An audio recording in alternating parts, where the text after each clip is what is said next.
Pierre Vergniaud, político francês girondino, era inicialmente um apoiador fervoroso da Revolução Francesa e da destituição do rei Luís XVI.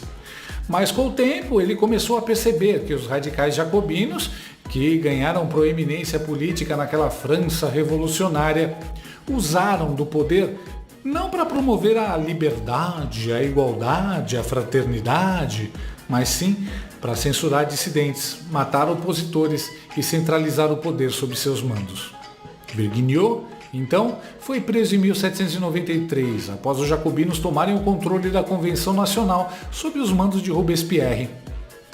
Ele e mais 21 girondinos foram condenados à morte e guilhotinados em 31 de outubro de 1793, em Paris. Em frente à guilhotina, Vergniaud disse: "A revolução, como Saturno, devora seus próprios filhos." O Brasil está vivendo uma revolução em que a esquerda, de mãos dadas com o STF, está agindo como os jacobinos. Mas agora, um togado parece ter despertado em meio à loucura e visto que ele pode ser o próximo a ser devorado. Será que vai haver um recuo?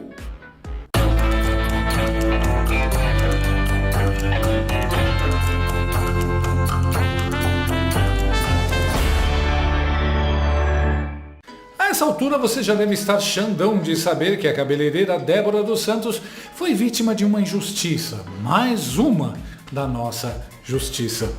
O ministro do Soviético Tribunal Federal, Alexandre Uglandi, votou para que ela fique presa por 14 anos.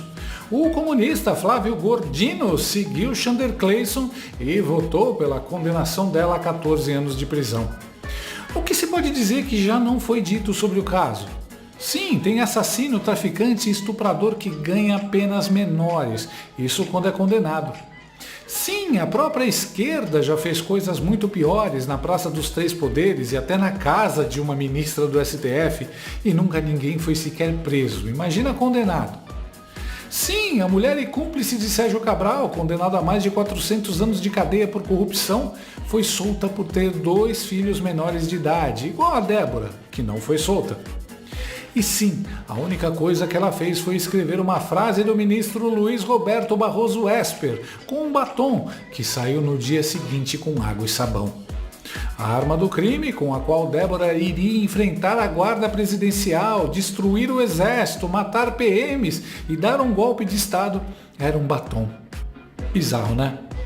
Isso é o que acontece quando juízes indicados por um criminoso começam a aplicar a lei. Isso é o que acontece quando o ativismo político entra no tribunal. Isso é o que acontece quando um grupo político extremamente impopular precisa impedir seu oponente de concorrer ou de influenciar nas próximas eleições. O país vira de ponta cabeça. Uma cabeleireira sem antecedentes criminais é tratada como terrorista perigosa, enquanto o presidente da República apoia o Hamas. E o presidente da Suprema Corte posa de civilizado, esquecendo que ele já foi advogado de defesa de um terrorista de verdade, com 4 mortes no currículo, Cesare Battisti. Mas a esquerda vê o terrorismo e a violência como uma ferramenta legítima de luta política, então para eles tudo bem. O que eles não previam é que a maior parte dos brasileiros ainda é sensata e não há lavagem cerebral feita pela Globo que consiga convencer a dona de casa ou o pai de família médios, trabalhadores, de que a Débora merece ficar presa por 14 anos. O absurdo da história tomou conta das redes e só se falou nisso na sexta, no sábado, no domingo, na segunda, sem querer, como todo grupo que não tem noção do que seja a vida fora de sua bolha. Os togados expuseram a face insana e deformada da justiça brasileira, colocaram-na ainda mais em evidência. Os esquerdistas desonestos ainda tentaram soltar um "Ai, mas foi porque ela tentou um golpe de Estado, não foi só pichação com batom." Esses caras não leram o processo da Débora. Lá diz, ela chega em Brasília no dia 7 de janeiro e faz a pichação com batom no dia 8 de janeiro. Não existe uma prova de que ela queria um golpe de Estado. Não existe uma prova que ela tinha contatos com generais do Exército. Não existe uma prova de que ela conversou com qualquer político com prerrogativa de foro no STF. Aliás, o ministro Chandecler, inclusive, sabe que não existem conversas sobre o 8 de janeiro no celular dela. Em vez de chamar isso de falta de provas, Chandeco chama de desprezo ao judiciário. Também ajudou o fato de que, além de desonestos e burros, os esquerdistas são muito arrogantes e antipáticos. Como o Juca Kfouri, que já falava merda sobre futebol. Imaginem então sobre política. A Débora, que os neodefensores dos direitos humanos, os mesmos que sempre discursaram pelos humanos direitos, buscam transformar em Joana d'Arc, não passa de uma humana de extrema direita. Em matéria de disfarçatez, é apenas outra da quadrilha de Roberto Jefferson, Daniel Silveira, Alan dos Santos, Paulo Figueiredo et Caterva, além da família Bolsonaro e o pessoalzinho da Oeste. Ou como o deputado federal rachador e sósia do burro do Shrek, André Janones. Pessoal, um absurdo que acaba de acontecer no STF, eu peço que vocês me ajudem a denunciar o senhor Alexandre de Moraes, o ministro do STF, que acaba de dar uma decisão absurda, onde ele condena a senhora Débora Rodrigues dos Santos a 14 anos de prisão. Isso mesmo, só 14 anos de prisão. Como se a Débora estivesse tentando matar uma pessoa, como acontece todos os dias no nosso país. Não, a Débora foi muito além, senhor ministro Alexandre de Moraes. A Débora não tentou matar uma pessoa.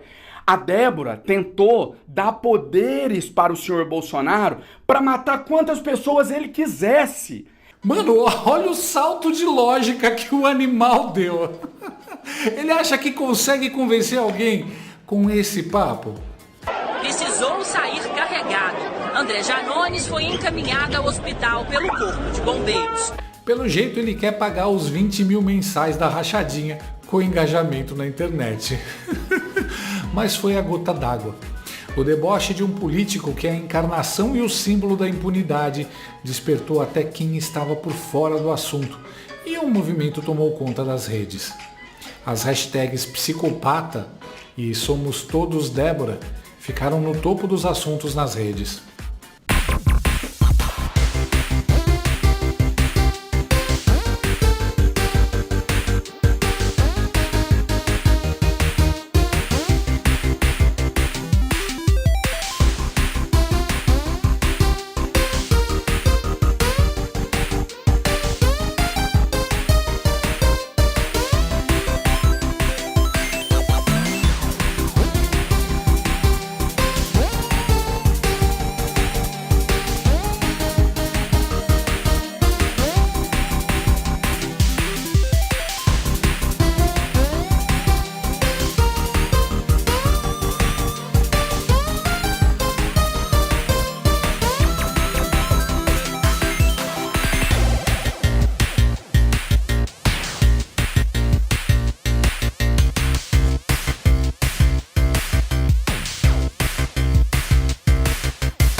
O que a esquerda mais temia aconteceu. Débora se tornou um símbolo da perseguição política e da insanidade no Brasil.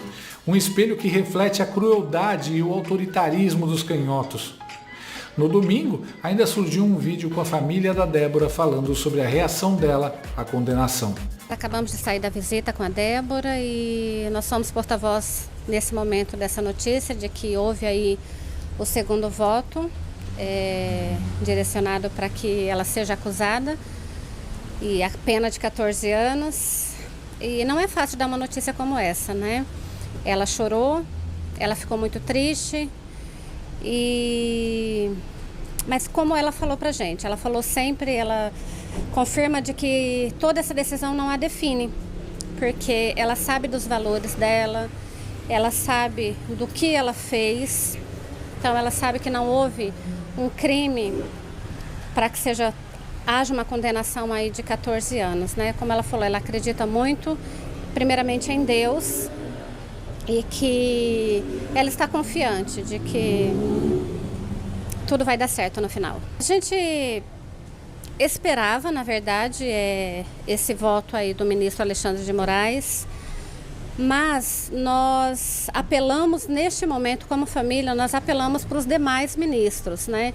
Para que eles usem a razão, eles usem a capacidade de julgar com imparcialidade nesse caso. Qual foi o crime? Foi uma pichação? Então vamos julgá-la por esse crime, pela pichação. A Débora não entrou em nenhum prédio público, ela não depredou nenhum tipo não causou nenhum tipo de dano permanente. Então isso precisa ser levado em conta no momento do julgamento da Débora. Quem não fica indignado com essa condenação merece algo horrível, tipo se casar com a Janja, assim como quem a condenou. No final, o Brasil inteiro estava discutindo o que fizeram com a Débora, o que não estava nos planos do regime. O regime queria intimidar e silenciar o povo com essa condenação. O que aconteceu foi o contrário. A revolta popular parece que acendeu um sinal vermelho no esconderijo secreto do Soviético Tribunal Federal. O que se viu hoje foi um recuo surpreendente na situação. Nessa segunda-feira, o ministro Luiz Fux, do Soviético Tribunal Federal, pediu vista do processo da Débora. Por causa da decisão do Fux, o julgamento, que teria até dia 28 para terminar, fica suspenso. Dessa forma, uma nova data será definida. O que aconteceu? Ficaram tensos? Está havendo um racha? Xander Crilson está perdendo influência? Ou o Fux só quis lavar as mãos, sabendo que todo o resto vai condenar a Débora? Ainda é muito cedo para dizer, mas há alguns sinais. Esse recuo do STF pareceu acontecer também em seus órgãos de propaganda, como a Globo News e o UOL. Veja como a Globo News afinou na hora de falar sobre a Débora. O ministro do Supremo Tribunal Federal, Luiz Fux, pediu vista do caso da pichadora da estátua do Supremo. O que isso quer dizer? Que, a pedido do ministro Fux, esse caso está com análise suspensa até que o ministro retome a análise e coloque novamente para votação lá no Supremo. Primeira coisa, informação que foi obtida agora pelo nosso Márcio Falcão, aqui de Brasília. E segunda coisa importante, a gente falava desse caso que é da Débora dos Santos, uma cabeleireira condenada, na verdade, presa há 2 anos e que poderia ser condenada a 14 anos, que é o que está previsto no voto do ministro Alexandre de Moraes. Mas como o julgamento não tinha sido concluído, agora aconteceu uma das possibilidades que já estavam na mesa mesmo, um pedido de vista. Suspende-se esse caso, a análise dele, até que o ministro Fux, então, coloque novamente essa discussão e seja marcada uma nova data. Reparou como a emissora do Lula passou a chamar a Débora de pichadora, em vez de golpista, armada, abolidora do Estado Democrático de Direito? Eles mudaram o tom com medo de processo? Por ordem de seus patrões via Zap? Ou o plano é só esfriar a nação para quando tudo estiver calminho voltarem com tudo? Não se sabe, mas o fenômeno se repetiu com um comentarista, dançarino de frevo e velho que censurava memes, Valdo Cruz Credo. Pessoal, temos que explicar melhor, no mínimo explicar melhor o que está acontecendo. Além disso, esses ministros, na linha do que disse o Márcio Falcão, apurou, avaliar melhor todo o caso para saber exatamente como que fica a dosimetria no caso dela. Tudo bem, ela vai ser condenada a 14 anos, mas ali você cumpre só 1/3, ela já tem 2 anos de cumprimento de pena preventiva, né? E com isso ela ficaria no máximo mais 1 ano presa. Mas mesmo assim vai ser condenada. Gaguejam demais. Se fosse para noticiar a sentença da moça, falariam salivando igual ao Barroso. Ué, agora temos que explicar melhor? Mudou o discurso? Querem condenar ela a 14 anos para condenar Bolsonaro a 30 anos. A dosimetria, no caso, foi calculada para ela sair depois das eleições de 2026 e não poder ser uma voz que prejudicasse a reeleição de Lula e abrisse os segredos do que foram forçados a fazer enquanto presos. Ela na rua é um perigo para o regime, mas estão percebendo que ela presa também é. Agora que o mundo inteiro está olhando para esse absurdo, eles começaram a sentir um frio no símbolo químico do cobre. Os blogueiros do UOL, abalados, entregaram o plano do soviete. Curioso aí, né, professor, o pedido de suspensão nesse momento do julgamento. Acredita que é o impacto da pressão pública em relação a esse caso? Acredito que sim. Mas se eu tivesse que apostar, eu acho que é para dar uma esperança.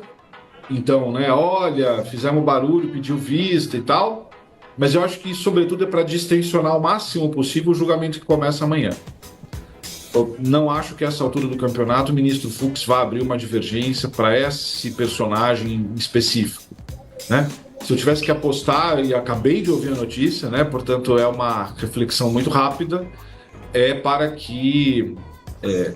Nós sabemos que o Supremo está reforçando a segurança, há uma tensão natural pelo dia de amanhã. Eu acho que esse pedido de vista é para distensionar um pouco e tentar garantir amanhã um dia mais tranquilo possível.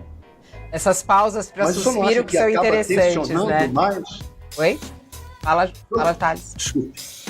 Pode falar, O senhor não acha que acaba tensionando mais esse pedido de vista, dando mais tempo? Fica essa questão no ar e essa discussão no ar por mais tempo? Olha, acho que não dá para tensionar mais, né? Tá muito tenso, né? Eu acho que o ministro Fux sinaliza uma coisa de, olha, então vocês estão fazendo um barulho aí, que esse caso é particularmente injusto, tá bom. Vou olhar com calma, vou olhar com parcimônia, para não dizer que nós estamos repetindo as decisões, é tudo Ctrl+C, Ctrl+V, então eu vou olhar com mais calma, né? Não acho que tensione mais, não. Se ele abrir uma divergência e quiser agora revisitar os casos, enfim, aí a gente pode ter um elemento novo, né? Porque agora, até aqui, o tribunal tem decidido de maneira bastante consistente, né? O ministro Alexandre tem conseguido prevalecer nas suas decisões. Chamar de golpe de Estado é muita desonestidade e histeria. Mas agora até alguns canhotos estão percebendo isso. Os caras finalmente perceberam que se colocaram num beco sem saída com a condenação da Débora. E eles sabem que vai ser complicado sair desse beco. A imagem dos togados já está irremediavelmente mais suja do que a calcinha da Anitta. Agora, eles estão parando para planejar os próximos passos. Eu não tenho tanta certeza de que o pedido de vista do Fux seja um recuo no caso da pichação. Eu acho que é mais uma estratégia para tirar o assunto da mídia e depois voltar para condenar a Débora longe dos holofotes e da indignação que está se formando na sociedade. Um recuo seria se, levando em conta a vista, os togados revogassem essa prisão preventiva que já dura 2 anos. A defesa da Débora deveria tentar isso e ver o que acontece. De todo jeito, eles estão sentindo a pressão popular. Perceberam que estão cruzando uma linha sem retorno, que vai ficar ainda mais grave quando tentarem prender Bolsonaro. E pior, o mundo todo está vendo. Tentar fazer maldade com uma mãe de família escondidinho é uma coisa. Fazer isso na frente de todo mundo é outra. Só psicopatas topam isso sem problema. De todo jeito, a única solução é espalhar a mensagem, mostrar para o mundo inteiro o que está sendo feito. Na melhor das hipóteses, eles refugam. Na pior, eles vão ter que pagar por isso, quando essa insanidade toda acabar. E ela vai acabar. O maior presidente da história do Brasil! Eu não sei se o Fux acordou e resolveu enfrentar a revolução sangrenta e insana que se forma no Brasil. Mas eu sei que, se ela não for interrompida, o Fux também será devorado por ela. Assim como Pierre Vergniaud. O que foi que o senhor fez? Passei batom na estátua do STF. Condenado em 14 anos de prisão e multa de 30 milhões de reais. Pode algemar. Tô brincando, na verdade eu roubei um carro e assaltei a mão armada. Ah, bom, nesse caso, condenado a 18 cestas básicas por ser réu primário. Não, 18 não, tô pegando muito leve. Mais 4 pelo agravante da brincadeirinha. Pode ir. É 22. Peraí, o que o senhor disse? É 22, ué. 18 cestas básicas mais 4 é 22, não é? É verdade, pensei que fosse outra coisa. Tá bom, pode ir. Gostou desse vídeo? Então inscreva-se no canal, comente, curta e compartilhe com seus amigos. Não gostou? Compartilhe com seus inimigos. Até o próximo vídeo, se o mundo não acabar antes. Por hoje é só.